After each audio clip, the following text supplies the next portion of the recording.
Hello, it's me, long time no see, and this is Gincast 149. Episode 149 of the Gincast series is what I usually say. बहरहाल हम फिर आ गए वापस.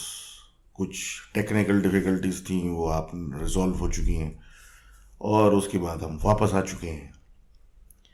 वापस आने के बाद सबसे पहला काम क्या करेंगे? ऑब्वियस सी बात है, क्या करेंगे, लेकिन इसके अलावा मैं कुछ सोच विचार कर रहा हूँ और कुछ ओरिजिनल कंटेंट. तो खैर वो बात की बात. एनी हाउ, हम वापस आने इसलिए नहीं आएंगे हम फजूल बातें करें. हम वापस इसलिए आएंगे हम स्टोरियाँ सुनाएं. तो पहली स्टोरी आ रही है सांगड़ से और हमाद साहब लिखते हैं कि कुछ महीने पहले वो और उनके दोस्त मोटरसाइकिल पे जा रहे थे और एक ऐसे रास्ते से जा रहे थे जो कि मतलब बड़ा बिजी है, काफ़ी ट्रैफिक होता है. और ये भी याद रहे, कोई इतने बड़े लड़के नहीं हैं, छोटे लड़के हैं, मतलब मैट्रिक स्कूल, मतलब उस एज ग्रुप के.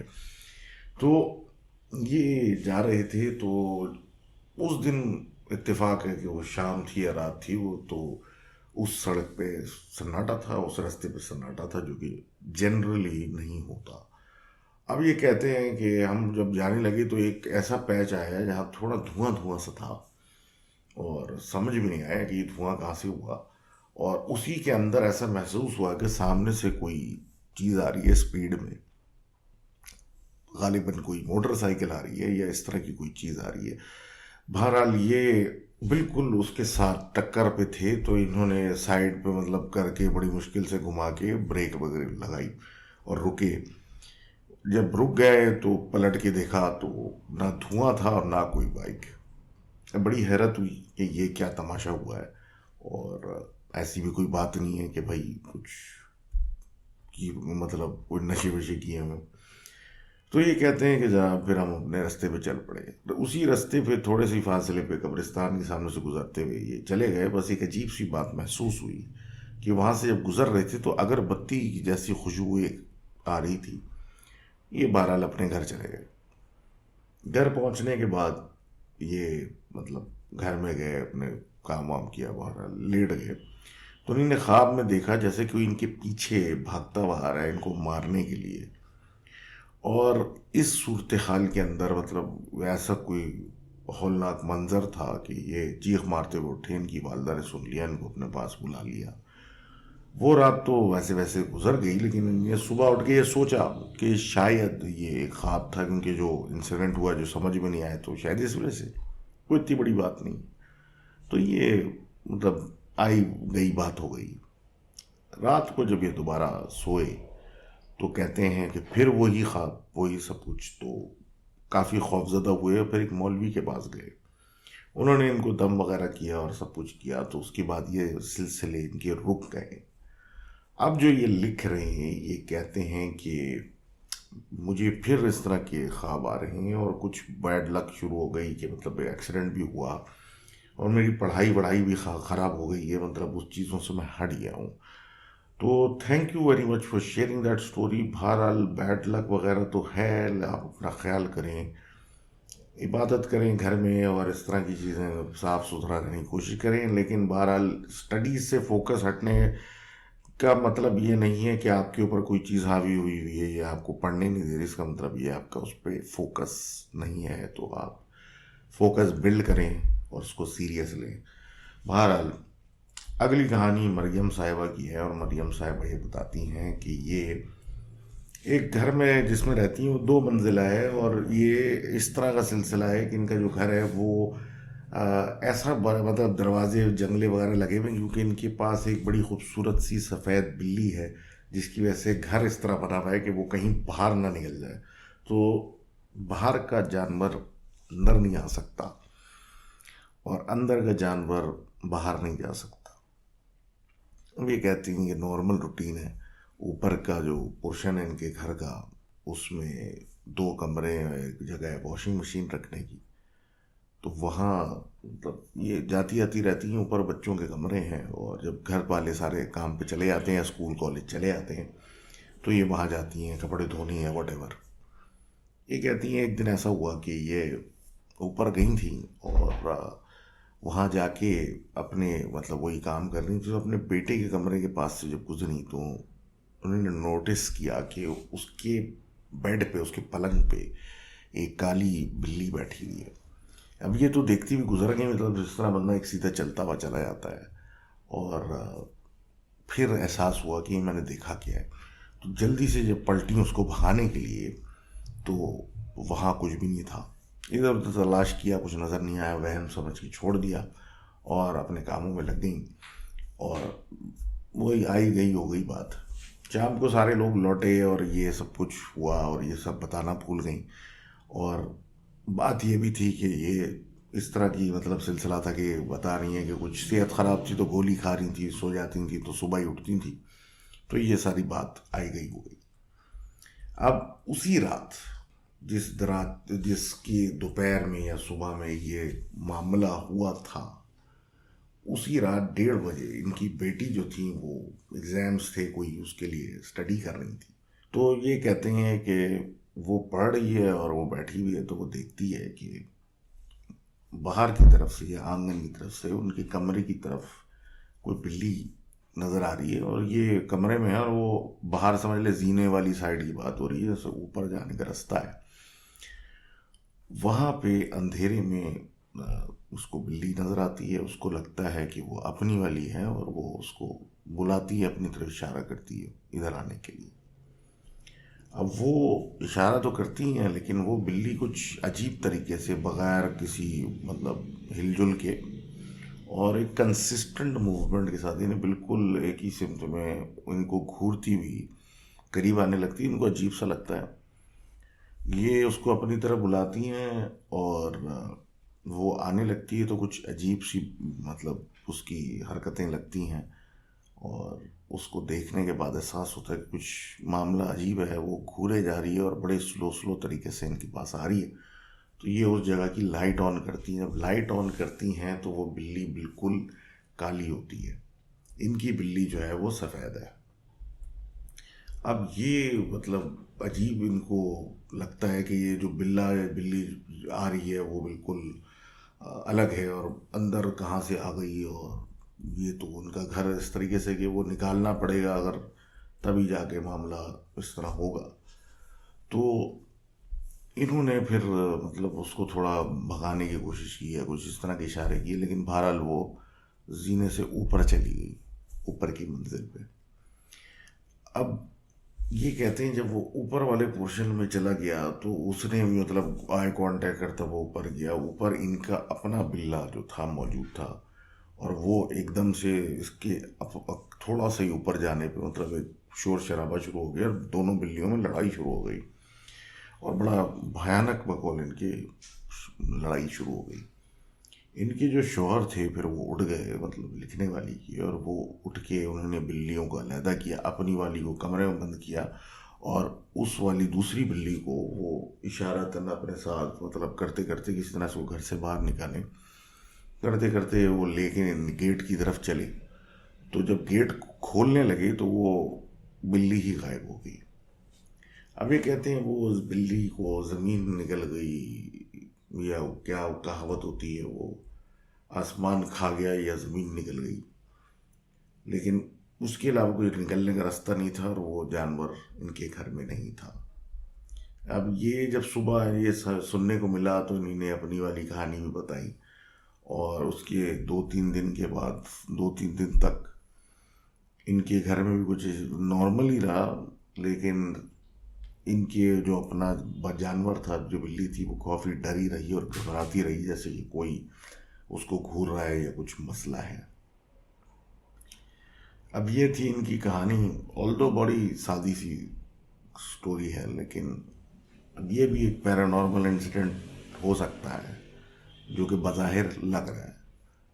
लेकिन अब वही बात है कि वो घर में कैसे आई, क्या आई, हो सकता है बिल्ली हो सकता ना हो, कोई रास्ता बनाया हो, लेकिन वक्त ही बताएगा। लेकिन अभी सब अच्छी बात यह है कि सब ठीक है, सब कुछ सेट है, कोई मसला नहीं है, तो दैट्स फिर गुड इनफ।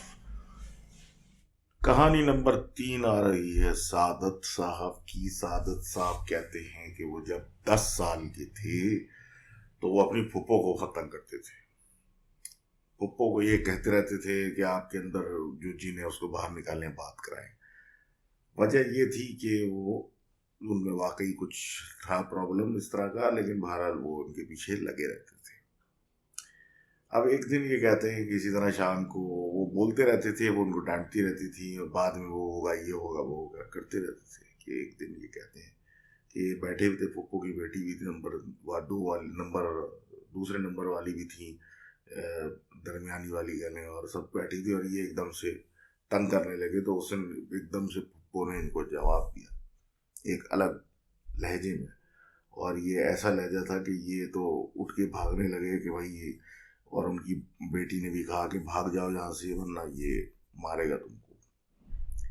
अब उसने जिनने इनसे बड़ी एक अजीब लहजे में पूछा, मतलब जो उसका लहजा था, तो ये भागने लगे। तो उसने इनको मतलब पूछा कि तुम मेरी चेली को क्यों तंग कर रहे हो, तुम्हारा मसला क्या है।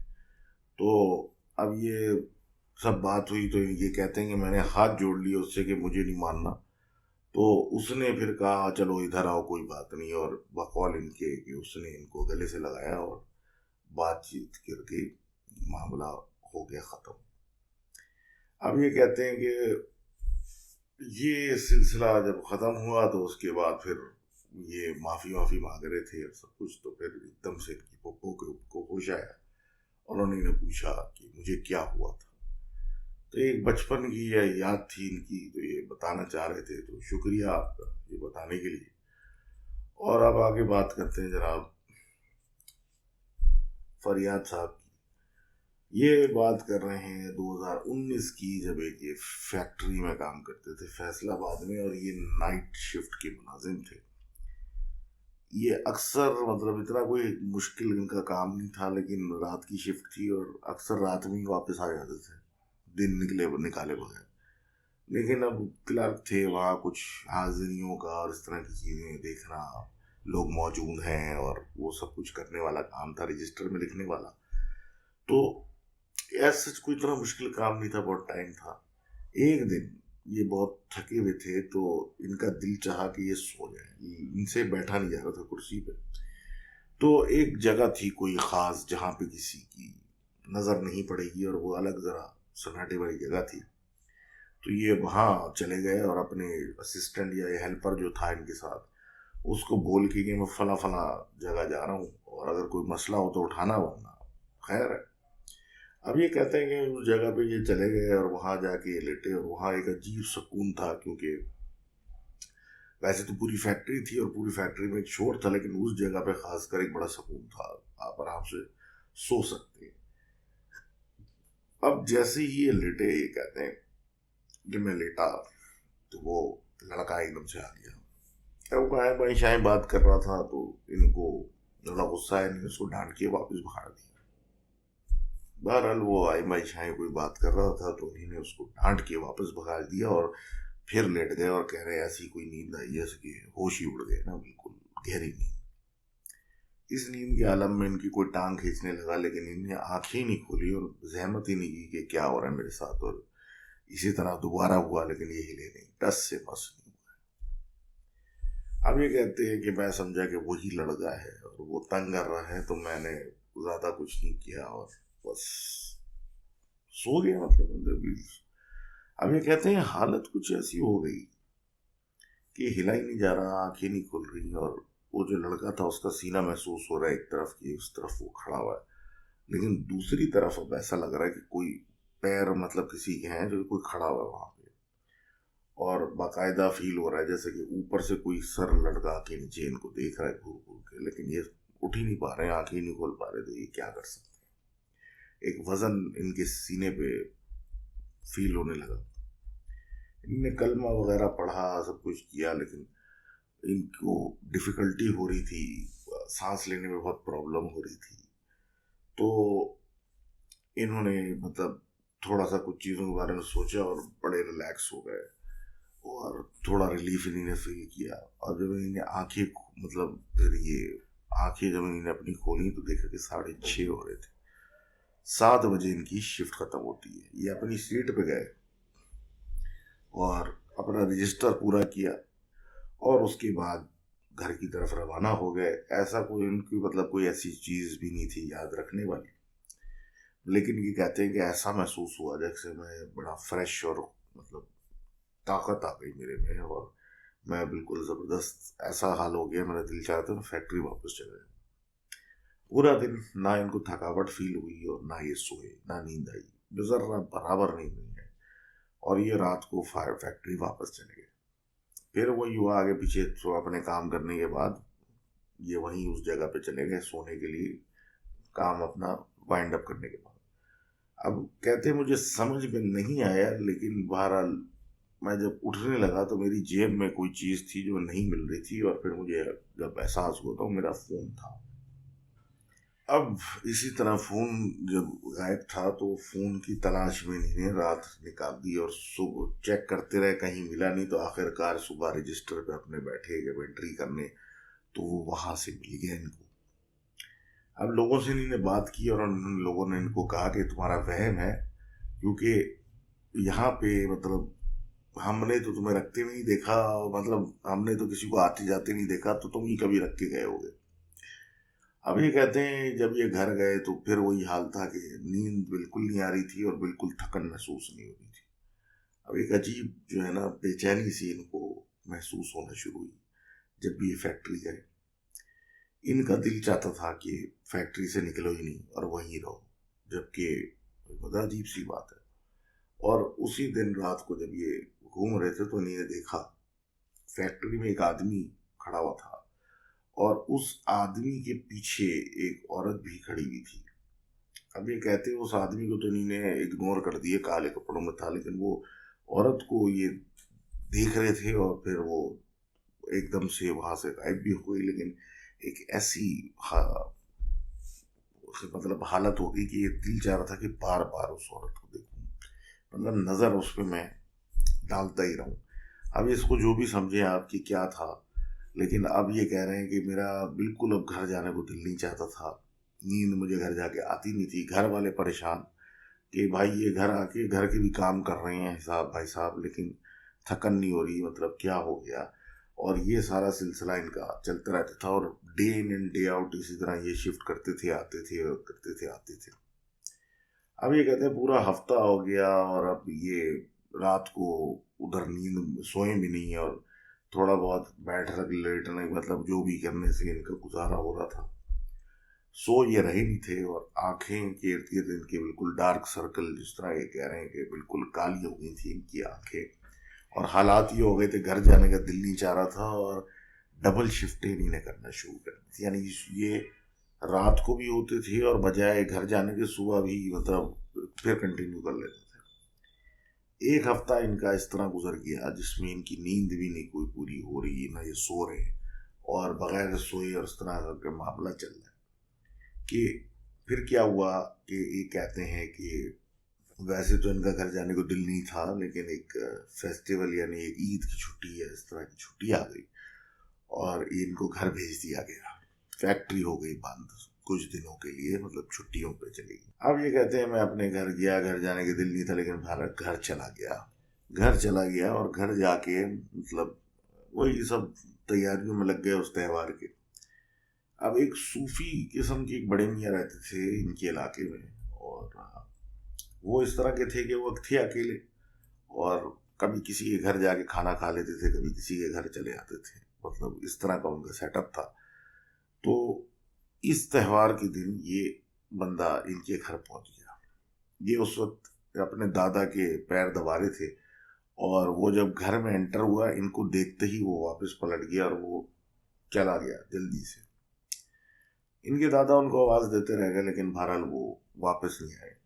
15-20 मिनट के बाद वो बंदा वापस आया, उसके हाथ में पानी की एक बोतल थी और कुछ मतलब अगरबत्ती वगैरह इस तरह की चीजें थी। उसने पानी इनके ऊपर डालना शुरू किया, जिसपे लोगों ने पूछा कि आप हमारे लड़के पे ये क्या कर रहे हैं, तो उन्होंने कहा खामोश रहो और मैं जो कर रहा हूँ वो करने दो। उन्होंने ये पानी इनके ऊपर डाला, जिससे कहते हैं कि मैं एक अजीब सी कैफियत में चला गया। अब मुझे समझ में नहीं आया और मुझे नींद ऐसी तारी हुई कि मैं सो गया। अब जब होश में ये आए तो इनको पता चला कि इनकी वालदा ने उन साहब से पूछा तो उन्होंने कहा कि कोई जिन्नातों का मियाँ बीवी का कपल था जो इन साहब पे हावी हो गया। गालिबन ये कोई उनकी जगह पे जाके रहना शुरू हुए और वो इनके ऊपर हावी हो गए और इनको एज ए अपनी रिहाइश गाह बना के रहना शुरू हो गए। वो इनका पीछा करते करते फैक्ट्री से बाहर निकल के यहाँ भी आ गए थे और इन साहब ने जब उनको देखा तो ये सब कुछ करके इनको भगाया और इन साहब को सख्ती से कहा कि दोबारा उस जगह नहीं जाना जहाँ पे तुम जाया करते थे सोने के लिए, लेटने के लिए। तो thank you very much for sharing that story. अगली कहानी जो आ रही है वो अनोनिमस है और जो लिखने वाली हैं वो बताती हैं कि जब वो छोटी थी तो इनके वालिद वालदा, बेसिकली वालिद तो बहरीन में थे, वालदा को भी बुला लिया था तो ये सब वहाँ चले गए थे और फिर वहाँ पे जब ये बड़ी हुई, छोटी ही थी लेकिन थोड़ी और बड़ी हुई, तो ये एक फ्लैट में शिफ्ट हुए और जब इनकी छोटी बहन पैदा हुई तो इनको एक अलग बेड पे सुलाना शुरू कर दिया था। अब ये कहती हैं कि उस बेड पे जब ये लेटती थी तो इनको फील होता था जैसे कि इनके सर पे कोई खड़ा है।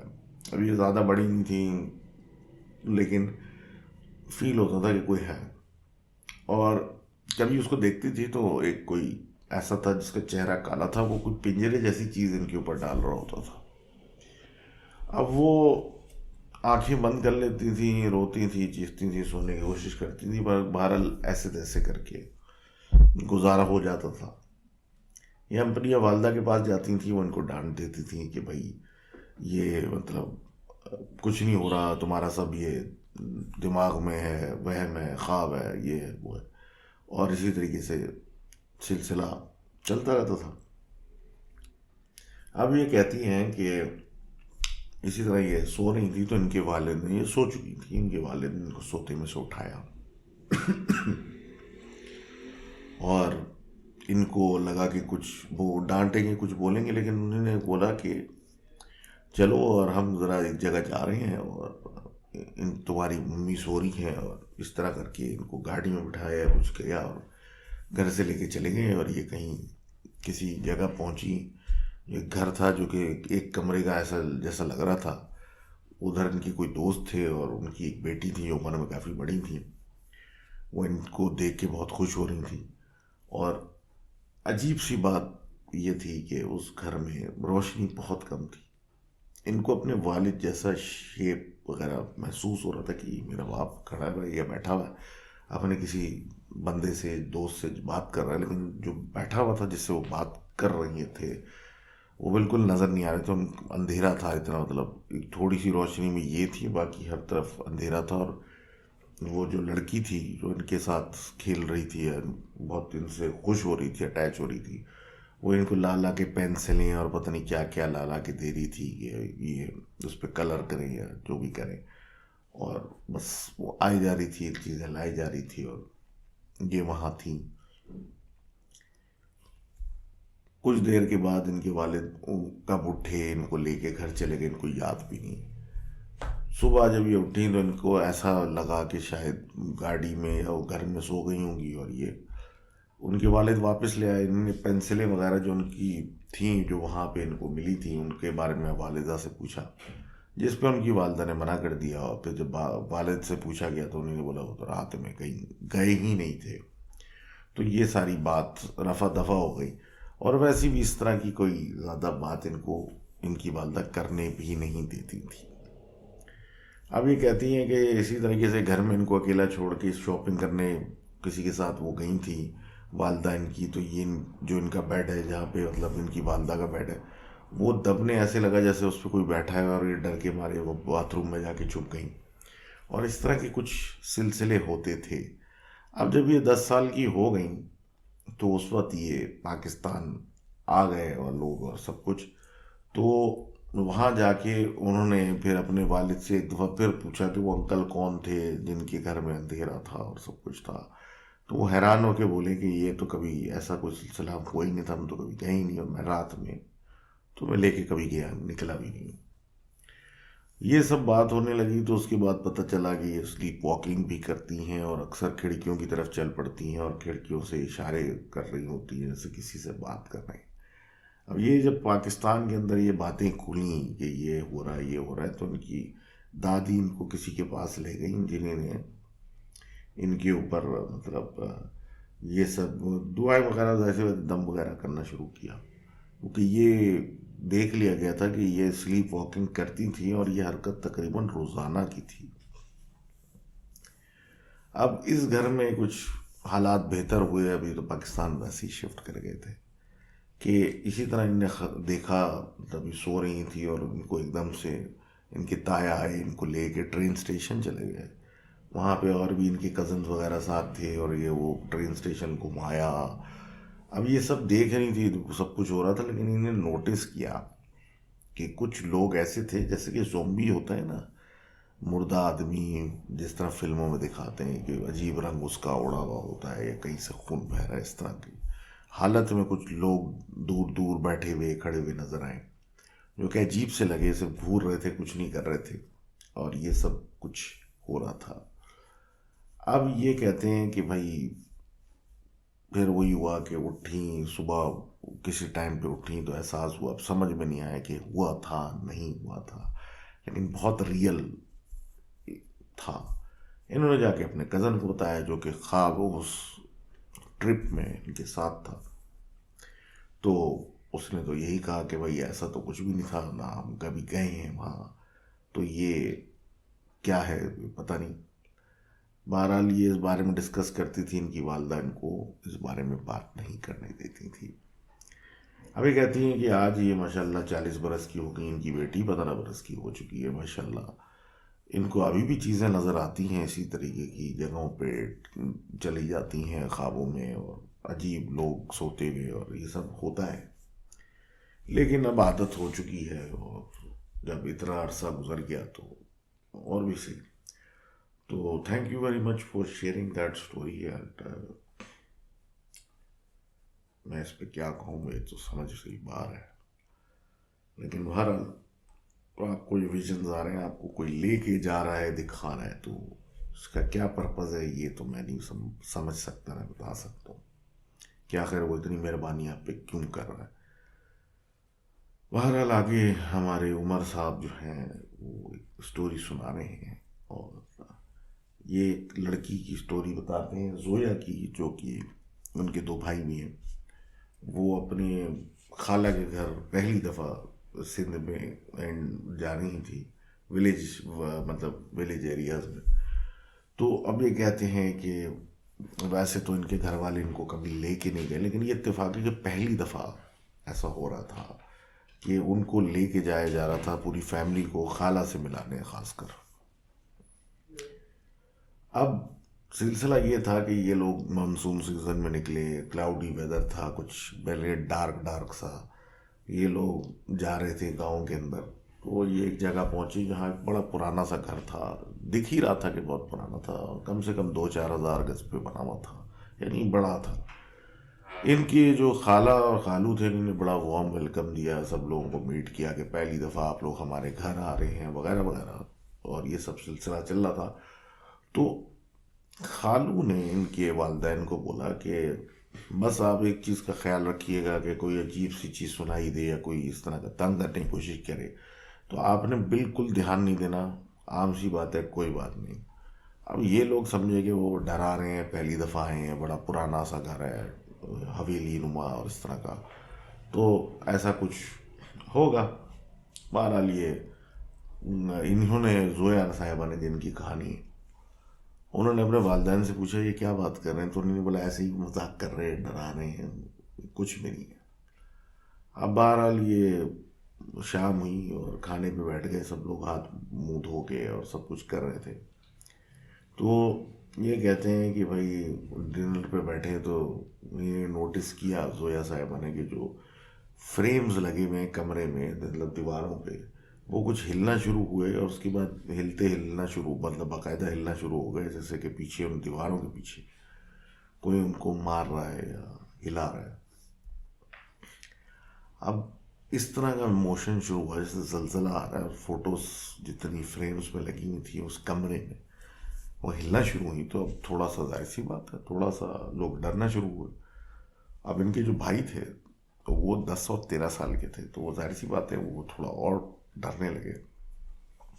अब खाने की टेबल पे सब बैठे हुए थे तो ज़्यादा घबराने लगे, तो आवाज़ें तेज़ हो गई और तेज़ हो गई। और खाला और खालू के अलावा इनकी सारे घर वाले, यानी ये इनके वालिदैन, भाई बहन, भाई बंद, वो सब अब जो है ना वो पैनिक कर रहे हैं, परेशान हो रहे हैं, शोर मचा रहे हैं। अब जोया कहती हैं कि इस पूरे सिनेरियो के अंदर उनको ऐसा महसूस हुआ कि बड़े भारी किस्म के हाथ उनके कंधों को दबाने लगे, और अली एक अलग ही किस्म का एक माहौल होने लगा। इनके जो खालू थे उन्होंने चीखना शुरू किया कि खुदा के वास्ते सब चुप हो जाओ, आराम से बैठ जाओ, कुछ नहीं होगा, चला जाएगा वो। बहरहाल सारे लोग ठंडे हुए, लेकिन जो बच्चे छोटे थे वो नहीं हुए, और आखिरकार जो इनका सबसे छोटा भाई था वो चीखने लगा उस वक्त तक जब तक उसको मतलब एक फिट्स वाली स्टेट में नहीं आ गया। दूसरा भाई भी 13 साल वाला भी उल्टियां करने लग गया और वो भी ज़मीन पे गिर गया। ये क्योंकि गांव था तो घर वालों ने सामान समेटा, अपना बच्चों को गाड़ी में डाला और फौरन निकले अस्पताल की जाने, और बोलते हुए गए कि ये किस किस्म की घर है, किस किस्म की ये जगह है। वो निकल गए। अब अगले दिन इनकी खाला की जब कॉल आई, इनकी वालदा से बात हुई, तो उन्होंने कहा कि ये क्या तुम लोगों ने हमारे साथ किया, मतलब ये क्या था, किस किस्म का घर है। तो उन्होंने कहा कि भाई कि ये कोई चीज़ है जो इनके खावन के घर में रहती है, और ये घर भी 200-250 साल पुराना है, और शुरू से है। हम लोगों को तंग नहीं करती, लेकिन जब कोई नया आता है तो उसको अपनी प्रेजेंस यानी मौजूदगी का एहसास जरूर दिलाती है। तो उनकी वालदा ने कहा कि पहले ही क्यों नहीं बताया हमको ये सब कुछ, हम कभी आते ही नहीं। बहरहाल ये थी जोया की कहानी। बहरहाल अगली कहानी आ रही उन्हीं की है, और वो डॉक्टर उमर साहब अपने किसी दोस्त का बता रहे हैं जो बाहर के मुल्क चले गए थे, और काफ़ी अनलकी थे, नौकरी नहीं मिल रही थी, काफ़ी हालात बुरे हो गए थे। अब एक अदद फ्यूनरल होम जिसे कहा जाता है, मॉर्चुरी कह लें, फ्यूनरल होम कह लें, जो भी था, वहाँ इनको नौकरी मिली बड़ी मुश्किलों से। काम सीधा साधा था, और ऐसा भी नहीं था कि कोई रात की शिफ्टें थी, 3 बजे से लेके बस 10-11 बजे तक रात तक का काम था। 6 दिन की नौकरी थी, लेकिन कहानी क्या थी कि आपने वहाँ जाना है, लोग मुर्दे लेके आएंगे, और बरियल प्रैक्टिसेस होते हैं भाई लोगों के अलग अलग।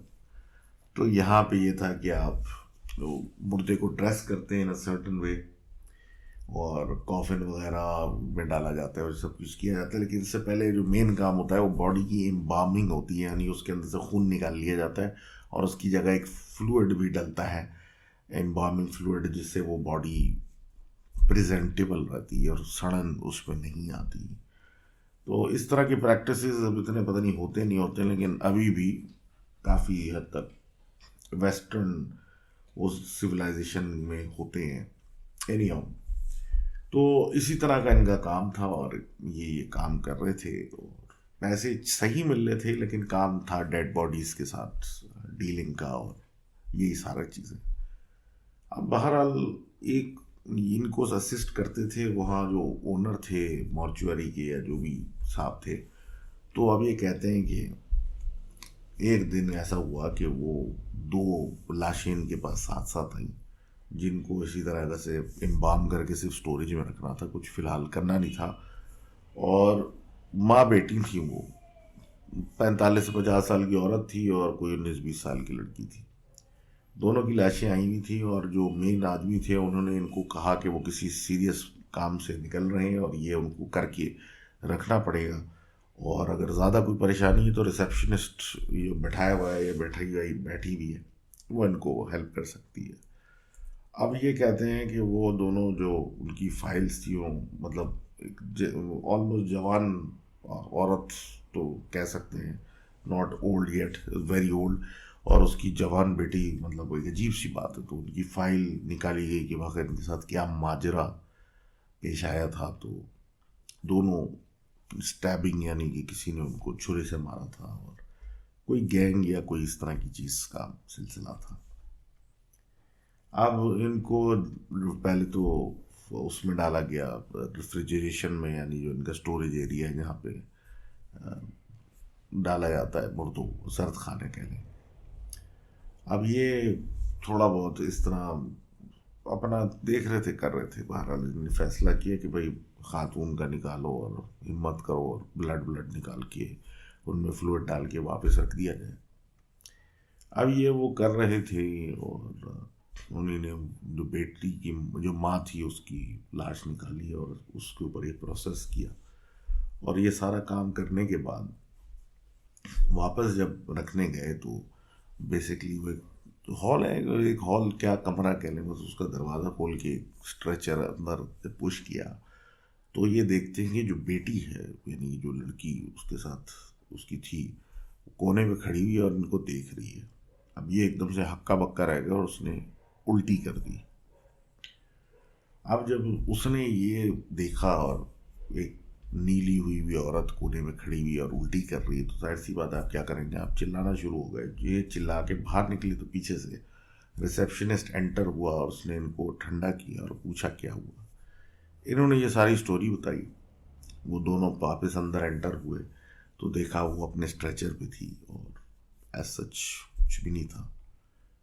रिसेप्शनिस्ट ने उनको कहा कि ये नौकरी हर आदमी के लिए नहीं होती और मुर्दों के साथ इस तरह की जो डीलिंग होती है वो करने में बड़ा मेंटल आपका वो प्रॉब्लम हो जाता है। तो अगर ये सब कुछ हो रहा है तो पहली फुर्सत में जॉब बदल लेना, फिलहाल कोशिश करो, हिम्मत करो। ये कोई भी चीज़ जो हो रही है वो असल में नहीं हो रही।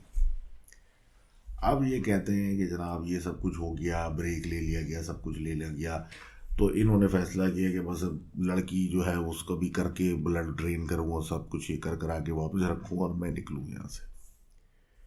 वो ये स्ट्रेचर खोल के अंदर से खाने से निकाल के जब उन्होंने बाहर बॉडी को की रख निकाला, वही परफॉर्म करने के लिए एम्बार्मिंग, तो अब ये कहते हैं ये किसी वजह से मतलब आगे पीछे हुए हैं या कुछ और डायरेक्शन में हुए हैं।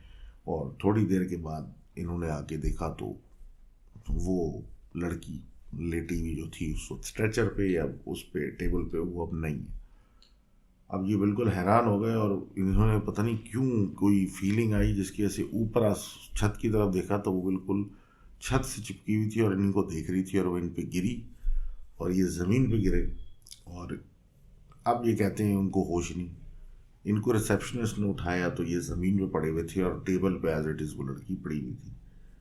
और ये उठे और चिल्लाते हुए मतलब बाहर निकले। उसके पीछे रिसेप्शनिस्ट निकला, उसने बताया कि ऐसा सा हुआ, तो उन्होंने बोला देखो ऐसा सा तो नहीं हुआ, लेकिन तुम फेंट हो गए थे शायद यही मेंटल प्रेशर्स की वजह से, तो तुम फिर नौकरी अगर छोड़ रहे हो तो छोड़ दो, लेकिन फ़िलहाल इसको स्टोरेज में मेरे साथ धक्का मार के इसको अंदर कर दो। इन्होंने बहरहाल उसको लड़की को उठा के स्ट्रेचर पर डाल के वापस अंदर लेके गए, जगह बंद की, स्टोरेज एरिया बंद किया, सर्द खाना का दरवाज़ा बंद किया। तो अब ये दोनों पलट रहे हैं, वो रिसेप्शनिस्ट इनको समझा रहा है कि अभी रुक जाओ, ये तुम्हारा जहन है, तुम छुट्टी ले लो, 2 दिन नहीं आना, 3 दिन नहीं आना।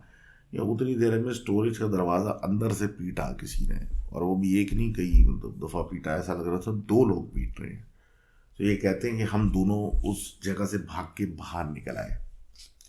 आज ये साहब जो हैं जिनकी ये बात स्टोरी सुनाई जा रही है, वो किसी फैक्ट्री में पाकिस्तान में काम कर रहे हैं, लेकिन ये और वो बंदा दोनों उस वक्त वो नौकरी छोड़ के जा चुके थे। और जो इनके बॉस थे उनने यही कहा कि इस तरह के कामों में लोग वक्तन फ़वक्तन दिमागी तौर पे थोड़ा सा मेंटली डिरेंज हो जाते हैं और फिर ये काम छोड़ना पड़ता है क्योंकि वो अजीब अजीब चीज़ें देखने लगते हैं। Thank you doctor Umar for sharing the stories. और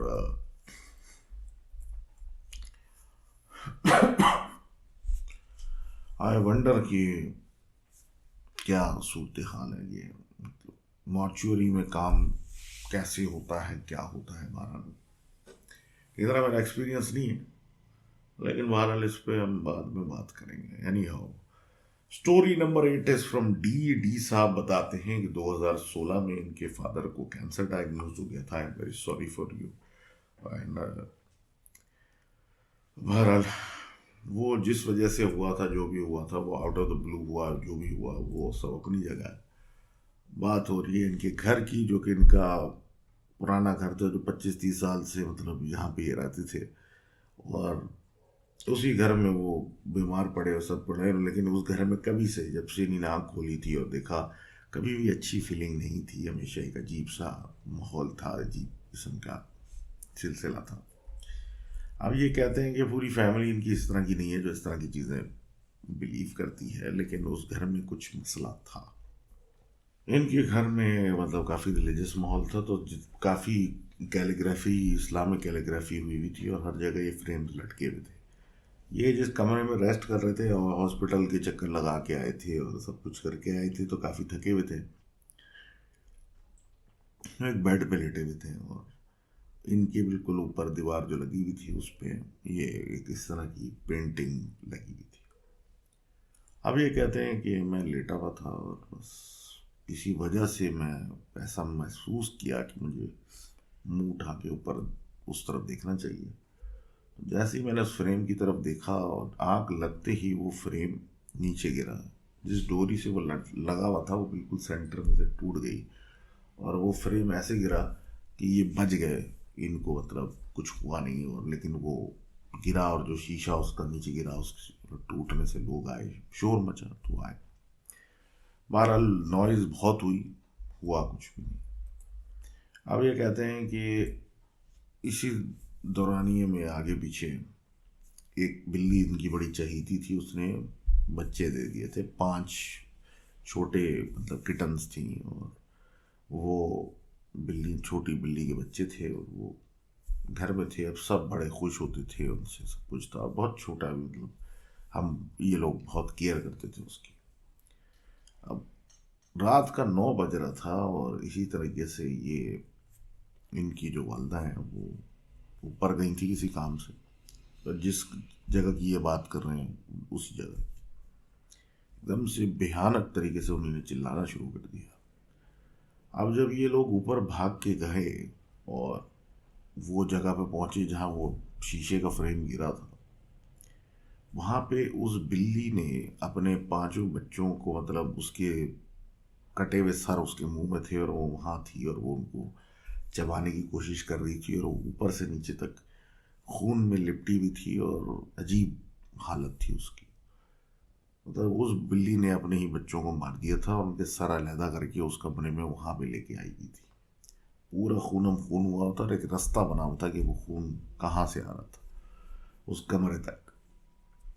बहुत शोर हुआ, बहुत अफसोस हुआ। बहरहाल उसको मार भगाया वहाँ से। और वो बिल्ली कुछ और लग रही थी, कुछ अजीब ही लग रही थी वो, जिस तरह वो बिहेव कर रही थी। और फिर एक गुस्सा भी था कि ये क्या हुआ, कि मतलब एक बेचारी वो जो बिल्ली के बच्चे थे वो 5 के 5 मर गए। अब उन खून का जो ट्रेल बना हुआ था, एक रास्ता बना हुआ था। बहरहाल वो खून का जो ट्रेल बना हुआ था, एक पूरा निशान के साथ, निशान जो पड़े हुए थे, जो एक रास्ता शक्ल थी, उनका पीछा किया गया देखने के लिए कि आखिर ये धड़ गए। सर तो थे बच्चों के, वो धड़ गए। रास्ते में उनको फॉलो करते हुए उसका पीछा करते करते सीढ़ियों के बीच में जाके वो खून की जो एक नदी, एक लकीर एक वो बनी हुई थी उनकी, वो ख़त्म हो गई। और ऐसा महसूस हुआ कि जैसे कि बिल्ली के कोई बच्चे थे ही नहीं कभी, क्योंकि उनकी लाशें जो थी वो कभी मिली ही नहीं और ढूंढते रह गए। अब ये कहते हैं इसी के कुछ अरसे के बाद इनके फादर का इंतकाल हो गया और फिर एक अलग किस्म के सिलसिले शुरू हुए। लेकिन ये कर्स्ट हाउस था, इधर बहुत इस तरह की नहूसतें थी और फिर हमने जब तक छोड़ा नहीं तो ज़िंदगी में सुकून नहीं आया। तो thank you very much for sharing that story. और ये था एपिसोड 149। उम्मीद है आपको पसंद आया होगा। ये आपकी स्टोरियाँ थी जो हमने यूज़ की, सुनाई। लेकिन मेन बात क्या है कि आपकी स्टोरियाँ थी जो आपने भेजी थी। अब आगे भी इस तरह भेजेंगे तो आगे भी सुना देंगे। लेकिन ये मैं ज़रूर बता दूं कि कभी कभार ऐसा होता है कि भाई किसी ने मुझे भेजा, मैंने पढ़ा, निकल गई, किसी वजह से रह गया या कुछ हो गया, तो इसका मतलब ये नहीं है कि हम डालेंगे नहीं, आइंदा डाल देंगे। तो बहुत शुक्रिया आप सबका ये देखने का एपिसोड, और उम्मीद है कि आइंदा हम फिर एपिसोड लेके आएंगे, आपकी कहानियाँ लेके। दिस वाज एपिसोड 149, और अल्लाह हाफिज़।